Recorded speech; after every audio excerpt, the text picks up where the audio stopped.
Hey there, good evening and welcome to Prog Monster. My name is Murph. I am the host of this show. This is a show that is dedicated to progressive rock and other forms of rock music.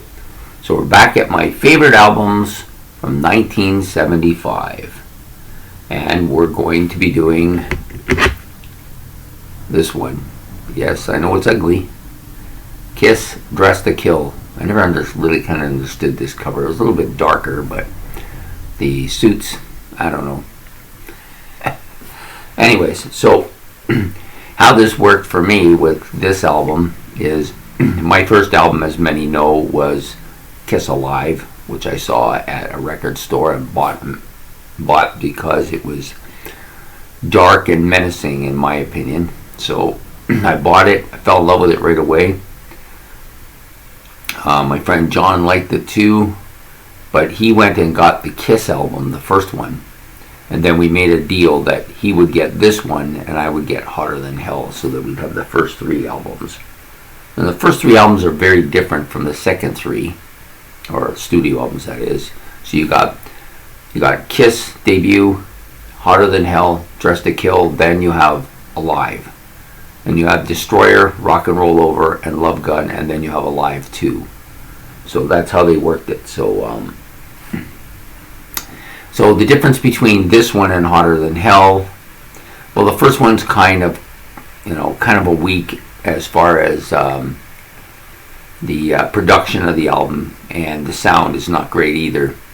The second one, Hotter Than Hell, murky album, kind of not a clear sounding album, but a heavier album with, I think, better tunes myself. Then you got this one, which came out third. Its production's better. The songs are a little more depth to them, I guess. I guess you might say that. But the album is thin sounding, and I guess it's because the next album up was Alive, and this sounds fairly thin. Well, they all sound fairly thin compared to that one, and the production isn't nearly as good. But then they didn't have the resources and stuff when they did the first three. If you look at the next three, much better production, much bigger budgets on them and stuff like that, although Love Gun's a little bit weak as well. But anyways, about this album. Came out March 19th, 1975 on the Casablanca label.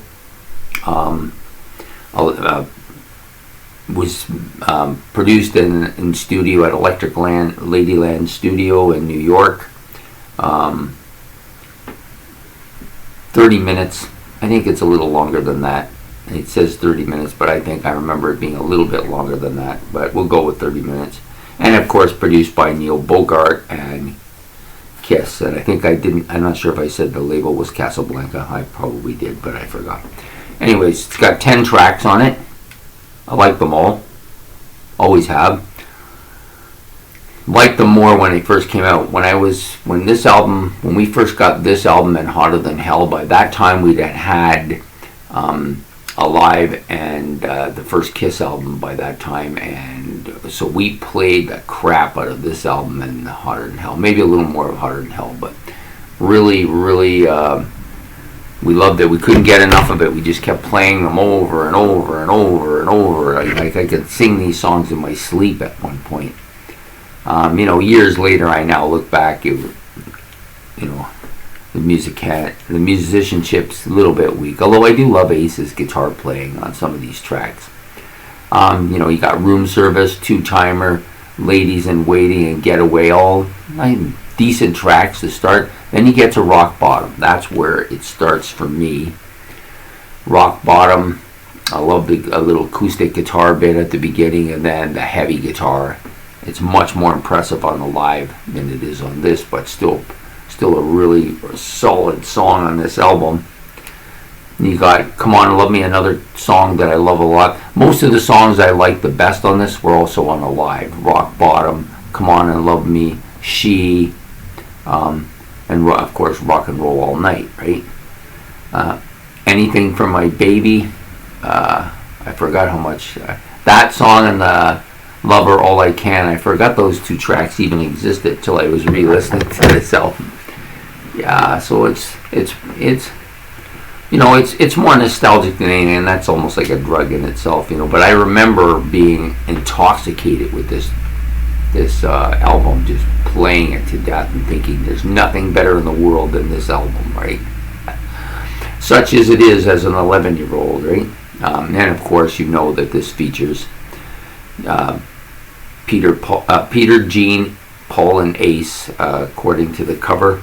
So you got Peter, Ace, Paul, Gene.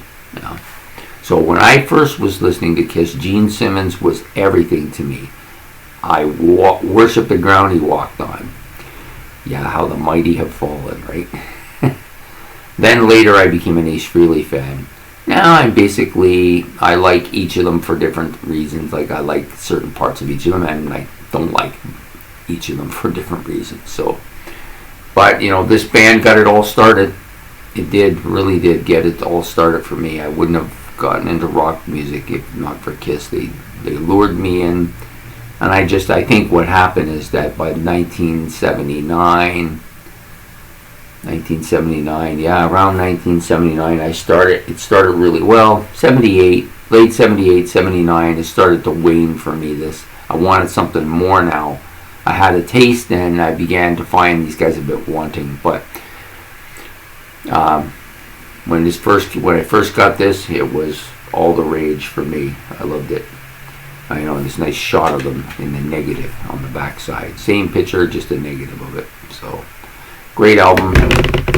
Still listen to it. I don't think it's, I back in those days I did do masterpiece albums, thank God, because all the Kiss albums would have been masterpieces, and I had to take them all down. But this one still gets a solid 2 from me. I still like it.